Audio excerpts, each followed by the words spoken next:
As soon as Pharaoh set them free, the Hebrew slaves set off in a hurry to leave Egypt. They took with them all their belonging plus the gold, silver and gifts the Egyptians had given them. God did not lead them along the coastal road towards the lands where the Philistines lived. This might have led to a battle with tough Philistines which God knew the freed slaves were not prepared for, and many might have fled back to Egypt. Instead, he led them into the desert by the Red Sea. During the day God led them in a pillar of cloud that always stayed in front of them and never disappeared. All night long God led them in a pillar of fire that lit up the route. Eventually God led them to the shore of the Red Sea where they camped. Meanwhile, just as God has warned Moses, Pharaoh and the Egyptians changed their minds and wanted the Hebrews back as their slaves. Pharaoh got in his chariot and gathered all his troops and 600 chariots to chase after the escaping Hebrews. When the escaping people saw the troops approaching, they cried out in fear. "Have you brought us out into the desert to die?" They complained to Moses.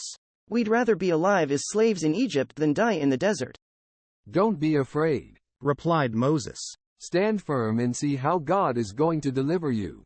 The Lord is going to fight for us and you will never see the Egyptians again." Tell the people to move forward towards the Red Sea. God told Moses. Then hold your staff high and stretch out your hand over the sea to divide it so they can cross it on dry land.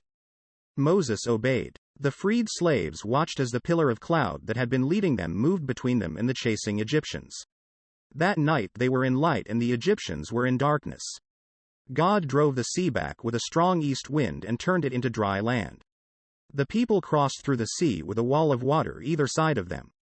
The Egyptians tried to chase after them, but God jammed the wheels of their chariots and there was confusion among the troops.